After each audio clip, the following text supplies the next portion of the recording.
If you're considering getting a second citizenship, you might have looked at citizenship by investment in the Caribbean. I personally, over 3 years ago, got citizenship in St. Kitts and Nevis. I'm going to tell you all the reasons why I chose St. Kitts and Nevis and why it might be the perfect or actually the worst country for you specifically. Over 3 years ago, I paid $150,000 for me and my ex-wife to get St. Kitts citizenship by investment through donation.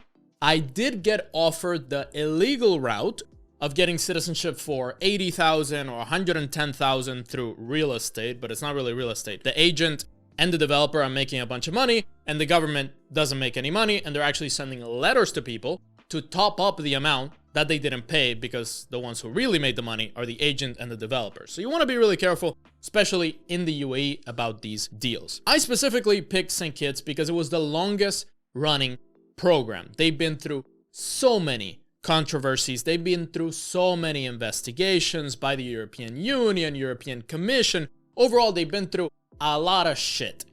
And I looked at that as this is a robust program. This is a long-term program. They're going to be here to stay. They're not going to close anytime soon. They haven't been pausing and restarting their program. And it's also a good reputation program.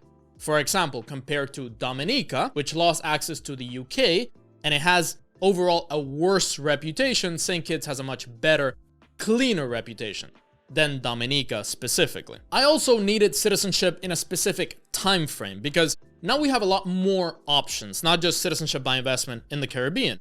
You have Malta, you have Turkey, you have citizenship by exception in a lot of different countries. The great thing about citizenship by investment in the Caribbean is that it's within a specific timeline. I got mine within 6.5 months specifically, and they told me, oh, it's gonna take around 6 to 7 months, and I got mine in 6 months and 2 weeks. So I got mine at the very, very specific timeline that they promised. Now it's taking a lot longer. Now it's between 9 or 12 months. But let's say that you need a passport within 1 year, and you need it. You 100% need it within 1 year to improve your visa-free travel, to some sort of business opportunity. Maybe you need to renounce US citizenship. You need it for any specific reason. This is a good way to guarantee that you have that passport within that timeline. You're not just waiting for a government to approve your program within 6 months or 12 months, or maybe it's going to be a bit longer. And for example, the golden visa in Portugal is a good example for this. Let's say you need a passport within 5 years.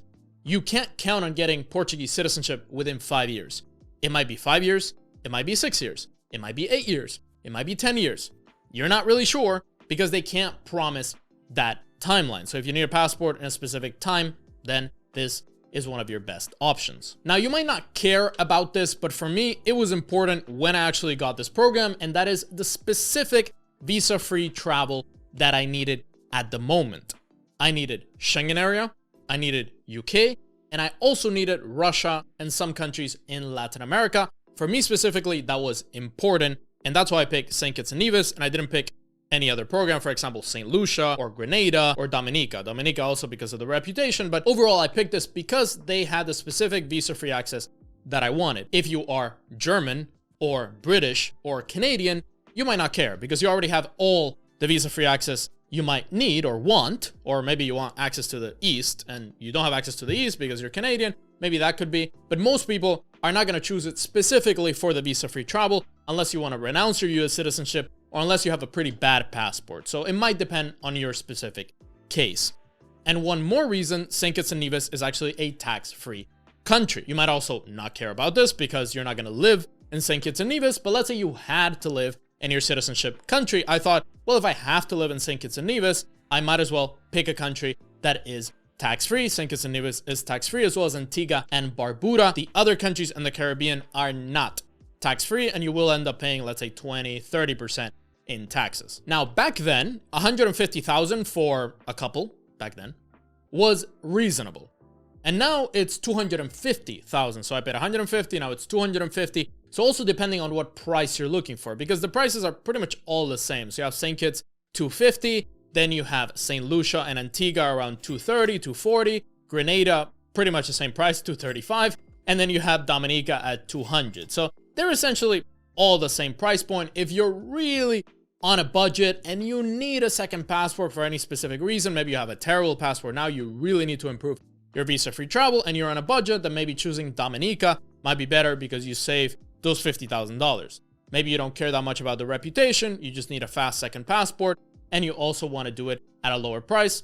That could be. But for me back then, 150 grand compared to 100 grand, 125, 135 with other programs was fine. Price was reasonable for a second passport. I wasn't going to invest, let's say, 500,000 or 600,000 in some golden visa. For me, it made sense back then. Now, this is specifically for Americans. I think that renouncing on a citizenship by investment from the Caribbean is a pretty good idea. I've had a lot of clients that were Americans. They renounced right after they got their St. Kitts passport or Dominican passport. And then after that, they're a lot more calm. They don't need to report to the IRS anymore. They can start a company and not have to send those forms back to the IRS anymore, not have to report everything they do. And from there, they apply for citizenship by exception. They get, for example, the Maltese citizenship if they're very wealthy. They buy property and then they get citizenship in another country. So they start building their plan after renouncing US citizenship, or let's say that you're going to pass that 2 million mark where you're going to have to pay exit taxes to the US when you renounce. You could, for example, get St. Kitts passport or Dominican or any citizenship by investment when you're worth 1.9 million or even 2 million, and then that reduces your net worth, renounce, and then you're a lot more free to invest in other programs, to take it a lot easier. You don't need to rush in any way. You can make decisions a lot more calmly now that you're not a US citizen anymore. Now, from my experience traveling on this passport, it's pretty much like any other nationality. Most countries that you go to, you're going to give them your passport, they're going to scan it, and they're going to see, okay, you have 30 days visa free, there's your stamp, here you go. You have 90 days visa free, there's your stamp, here you go. Some countries, for example, I went to Brazil, I landed in Sao Paulo, they looked at my passport, and they couldn't believe that it was a real country. I remember the lady said, this is a real country, this is a real passport. I said, yes, we don't need a visa to enter Brazil. It's on your government website. And she says, I need to talk to my superior. And in my broken Portuguese, I speak native Spanish. So I was trying to talk Portuñol to her. And I tried to explain her, I have visa-free access and this is a real country. I can enter your country. She couldn't believe it. And after a couple of questions, after looking at her system multiple times, then she finally let me in to Brazil. So in some countries, you might have some issues. You might have some issues at some banks where the bank might not want to accept a tax haven country as a citizen into their bank, and you might have some little trouble getting residency permits around the world because people don't know if that's actually a real country. Apart from that, in 99% of cases, you're going to be fine, and it's not going to be that much hassle to live as a Caribbean citizen. If I had to do the whole process again, if I could go back almost 4 years ago and do the process again, I would have probably picked another country like Antigua and Barbuda. Antigua and Barbuda and St. Kitts pretty much have the same visa-free access, but Antigua and Barbuda isn't under the microscope of the US and of the European Union as much as St. Kitts is. So actually St. Kitts, because it's the longest running program, because it's the most expensive program, because they also had a lot of controversies because of their real estate scams that were happening in the UAE and Qatar and other Middle Eastern countries, they put more attention to St. Kitts than they do, for example, to Grenada or to Antigua and Barbuda. So if I was worried about long-term reputation and I would have thought about it a little bit more, I probably would have gone through with Antigua and Barbuda or Grenada, but I'm very happy with my St. Kitts passport. So whenever you're picking your Caribbean citizenship by investment program, or in general, what citizenship you're going to do, you want to make sure to also consider long-term what's going to be the future of that country, of that passport, and of the access that that passport is going to have around the world. If you're looking for a second citizenship and you want our personalized help to do it, make sure to book a call with the link in the description. We're very happy to help you with that. And if you want to see all the countries around the world that offer citizenship by investment, you want to check out this video right here on the 15 countries, not just St. Kitts and Nevis. There's over 15 countries around the world where you can get a second citizenship. Check them out right here.